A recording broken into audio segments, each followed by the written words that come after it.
It's what you all been waiting for, ain't it? Rap game on me, I've been waiting for the payment. All these little rappers come and go under where they went. 10 years in running, we came up from the basement. Second track on the album. Yeah. Everybody Dies. Yes. I called it Everybody Dies because everybody is going to fucking die, and it's stop living for what other people want you to do, because one day you're going to find yourself on your deathbed, which I kind of reference in Legacy, and you're going to realize that you were doing all these things for other people, or how other people would do it, or what society has put in your mind that you should do. You know, graduate, get a job, go to college, get a job, marry a woman, have some kids, fucking die. But it's like, yo, everybody dies, dog. Like, I'm guilty of it. We walk around like our time is, you know, not infinite, because we know it's old, but like, I'm gonna get to my 60s and then kind of chill, and then 70s or whatever. But it's like, that's not true. Tomorrow's not promised. Exactly. Tomorrow isn't promised. And so I kind of named it that just because it's like, yo, everybody dies. Do what you love. And I say it in the song, do what you love, do what you love. And then society's like, don't do it, don't do it, don't do it. That's society, don't do it, do it. Like, break free from the cycle. Don't be scared to walk like Michael on the moon. You know, that's like the realest shit. Like, have your dreams and do it. But everybody dies, so don't fall into what society wants you to do. That's essentially what it means. You talk about little rappers coming and going. Yeah, like Lil this or that. Right. But it's honestly, it's no shot at anyone. Like Lil Pump was really nice to me when I met him. You know what I mean? Like, it's not about that. It's more about the personification of what a Lil is. One of the greatest rappers of all time. Lil Wayne is a Lil. Right. But in 2018, Lil is kind of like, yeah, like I got the this and the that, and I'm fucking, you know, doing drugs or doing this or doing that, or glorifying these things because they had been glorified to me, and it's just a vicious cycle. And you know, all these little rappers come and go. But there are, like I said, there are dope little rappers that I'm a fan of. Right. What I mean in general is you're just, what's the word? Unresponsible, like, young people who don't give a shit. And just, I'm 28, I'm not old, you know, but I am older than that generation. So you could say there's like a gap or a bridge that we don't understand. But Cole said it best in 1985. You know, he's like, I'm going to snap on all you motherfuckers. I'm better than all you motherfuckers. And I feel bad for all you motherfuckers because you think you're super hot, but you're just promoting a bunch of fucking bullshit. And before you know it, you're going to be yesterday's news, and we're going to be in arenas. You know what I mean? And so it's just kind of one of those things like, yo, these little rappers come and go, wonder where they went 10 years and run, and we came up from the basement. Like, there's a million little rappers. There's over 8,000 little rappers on Spotify alone. You're kidding. Yeah, but there's only one Logic that's this big. So the way I see it is like, I stuck to my guns, stuck to a positive message, and stuck to that fucking real rap shit and did it. But the cool thing to me is like, look at Gambino. Gambino is like the quintessential artist. He sings, he raps, he dances, he does all these different things. But then he'll drop This Is America, and then, I mean, that shit is the ultimate trap, ATL, almost like Lil sounding joint, but there's so much substance in it, meaning. So you know, when I think of these little rappers, I think of more of like an energy or a vibe. And I find myself inspired by him too. So it's not that I'm hating, I'm just saying it's like, oh, that's a dope vibe. Like Cole did it the best. Oh, you guys got this kind of sound going on? I'm gonna produce some shit that sounds like this, do it better than you, put real raps over it, and essentially take your swag, make it better, and that's gonna live forever. But your shit is gonna be remembered as just a moment in time. You know what I mean? So it's not a slight. It's the truth. You know, it's just like those type of rappers can come and go.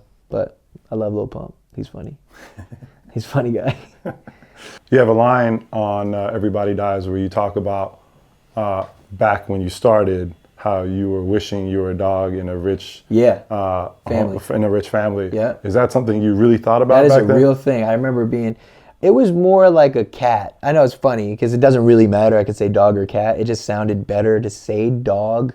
But at the end of the day, I wished I was a fucking animal. That's crazy. Yeah. Take me back to like. It's just like going to school and you know, where I was from, it's like rich on poor. So you make friends with like rich kids, and then you go to their house and you're like the little motherfucker. And then I'm seeing this kids, people are nice, whatever the fuck, but I'm looking at the cat sprawled out in the window, and I'll never forget this shit. Like, damn, this cat has a dope ass life. Like, they're here, they're loved, they're surrounded by family, they get fed. I don't even know where my fucking next meal's coming from, and I'm 11. You know what I mean? It's like, damn. So that's just a brief little moment in my mind of something that I had thought.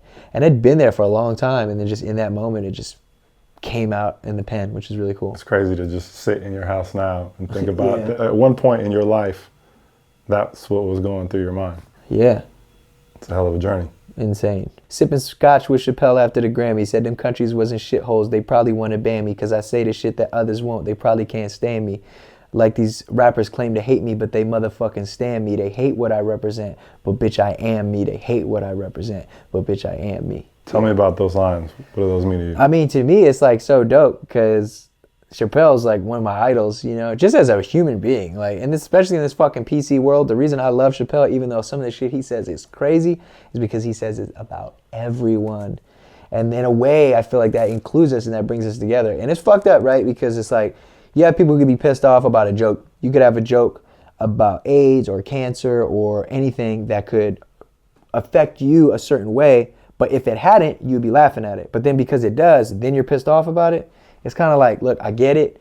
And someone shouldn't be insensitive about it. You know, they shouldn't be like making fun of people with AIDS or like really driving it home. But it's, if you're a fucking comedian, you're here to make people laugh.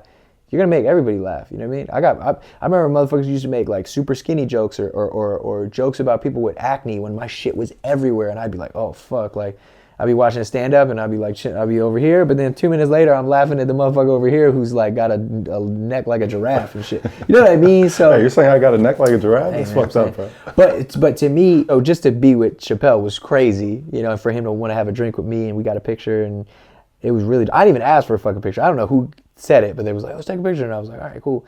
And it was the night of the Grammys, you know, when after Trump called those countries shitholes, and I stood up and said that they weren't. It's funny because I got backlash for saying that those countries weren't shitholes. How's that even possible? That's like, yeah, I don't know. Anyway. That's the world we're in right now. Everybody's got haters, and, you know, there's rappers out there who could hate on me or whatever, but it's like, there's motherfuckers who pay attention to everything that I do. So it's like you hate me, but you stand me because you watch my every single motherfucking move. You're watching this interview right now. Thank you. I appreciate it. They're hoping they get a shout at some point. Yeah, I know. Sweet. No way. Positivity, man. If you had the option of knowing when you're going to die. No, I wouldn't do it. So I wouldn't do it unless somebody was like, you're going to die at 90 from an orgasm. I'd be like, cool. I'd be like, I bet that. Like, if I knew I was going to go like 85 plus and somebody could come to me and be like, yo, you're going to live till past 85, I would happily know that. Why? I mean, because that's like 60 plus fucking years. I'd go skydiving. It doesn't mean I can't get hurt. Doesn't mean I can't be a fucking vegetable until I'm 85. Right. But like, I mean, I've already gone skydiving. I'm still living my life. But there's just,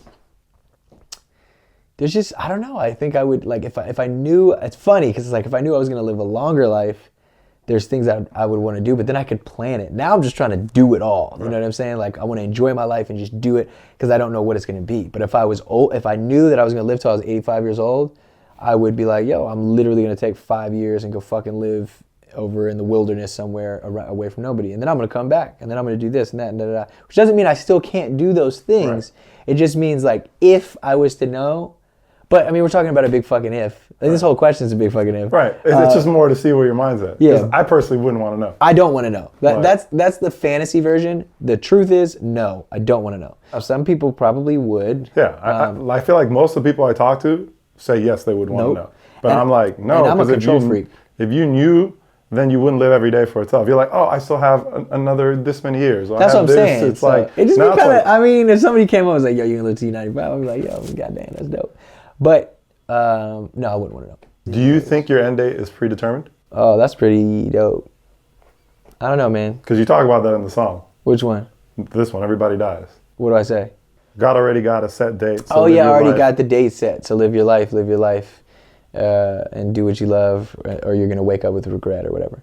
It's the kind of more wordplay. I'm at a place where I don't really know where I stand with like religion and all this stuff. Mm-hmm. Which people can feel however they want to feel, you know. But I feel like you're somebody who thinks about stuff a lot. So just, this isn't an absolute answer. But at this point, do you think there's a preset date of when your end will come? Yeah. Yeah, I do. I think I'm meant to do a lot. And maybe I'm only meant to do this or that or whatever the case may be. But I do. But I think there's like a master date. And the decisions we have it's almost like fate or free will, right?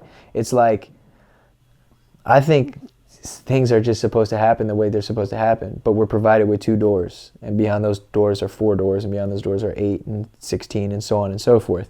And I think it's up to us to go through, but the path is there. It's like you're born into a world, and then you can go anywhere you want. But if you go left, you could get eaten by a wolf. You go right, you could be discovered by a family who takes you in, and it's actually a fucking prince, and then you become a king, and then like, so anything could happen. Right. That's kind of what I think as far as death. So you don't think it's predetermined? You think the No, choices that you make I do. will I think lead there's, into... I think there's like an ultimate, yeah. I mean, but we could talk about this shit all day. You know what I mean? It's like sci-fi, which I love. Right. In the middle of my second novel right now. It's crazy. But talks about kind of stuff like this, which is really cool. But I mean, I do and I don't. You know, I could wake up one day and think I do, and wake up another day and think I don't. I know we've all feel that way about certain things before, which is really crazy. The best part about getting older is realizing nobody knows fucking thing. 100%. At least that's what I think. Because there's people who could be watching this who are very religious or very whatever, and they're like, no, that's just the way it is. It's faith. It's this. It's that. And it's like, yo, I used to think that shit too. Like, my mom was very like Jesus freak with it, like extra crazy. And I think faith is great. You believe in Jesus? Hell yeah. Oh, that's funny because it's a choice of words. But like, yes, like believe in Jesus, believe in God, do whatever you want. Like, that's cool.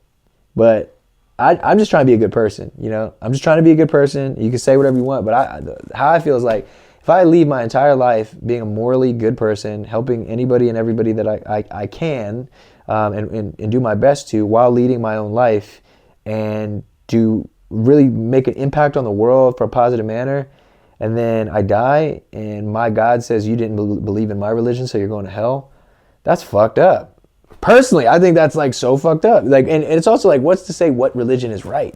Is it this religion? Is that one? Is it this? Is it this subdivision of a religion of this? I just asked my mom, what about the people who don't know Jesus? Because they say if you do not allow Jesus Christ into your heart, you will not enter the kingdom of heaven.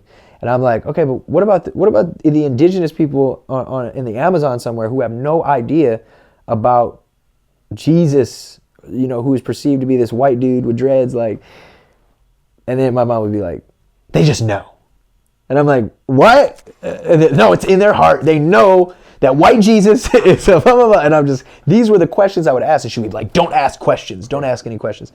But she is also an extremist. Not all Christians and different people are that way. I'm not saying that. But it's fun to talk about this. The crazy part is I feel like what you just said about how you live your life, if you look, not necessarily at every word, but if you look at the context of pretty much the Bible, the Quran, like whatever like religious text you look be at, a good person, it treat all others pretty with much respect. says similar. Like, if you don't get bogged down into like the exact letter of when something happened, or like if you take it for like the values and the kind of like the core overall message, it's pretty much what you said. It's how you said you live your life. A majority of these motherfuckers going to church be like all cool on Sundays, but then they all week be like fucking hoes and drinking and smoking and doing all this stuff. But then because it's kind of like, it's not everybody now. There are people probably watching this that's like, no, me and my family, we have strong morals and we believe in Jesus is cool. Well, I'm not fucking talking about you. I'm talking about the motherfuckers who fake and pretend to be these holy people whatever days of the week, and then go on Sunday and believe because they go to church every Sunday and put on a front and throw 50 cents in the bowl that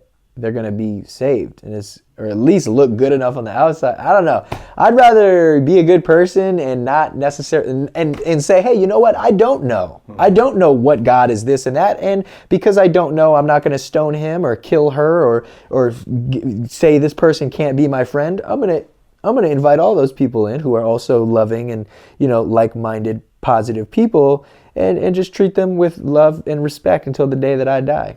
Instead of saying, no, I can't fuck with you because you believe in this. Like, legitimately, like, would I be friends with a Satanist? No. Like, there's gonna be 100. Like, personally, like, when you think about like sacrificing virgins and crazy shit, like, no thanks. But I'll have dinner with you. I'll have a conversation with you. I think it would be interesting. Like, a lot of atheists that I've seen, do debates and things like that are very, like, for the most part, pretty calm. Some can be a bit demeaning of religions and shit like that. But that's, once again, it's an extremist. Mm-hmm. It's an extreme person. But I see a lot of people that are just like, just treat others good, man. But yeah, the older I get, the less I know, the more I'm comfortable with it. Love it. Yeah. Ultimately, that's the most important part. It's being comfortable in your own skin, because then you could love everyone and embrace everyone. I think a lot of it comes from insecurity, personal insecurities. I think is what leads to a lot of like the judging and the hatred of everybody else. Totally. For someone who's idolized Wu-Tang for so long, even going as far as calling yourself East Coast Killer at one point in your career. Yeah. Yeah. And actually your first show ever was opening up for Ghostface. Yeah. What does it mean to assemble all living members of Wu-Tang under a track for your album?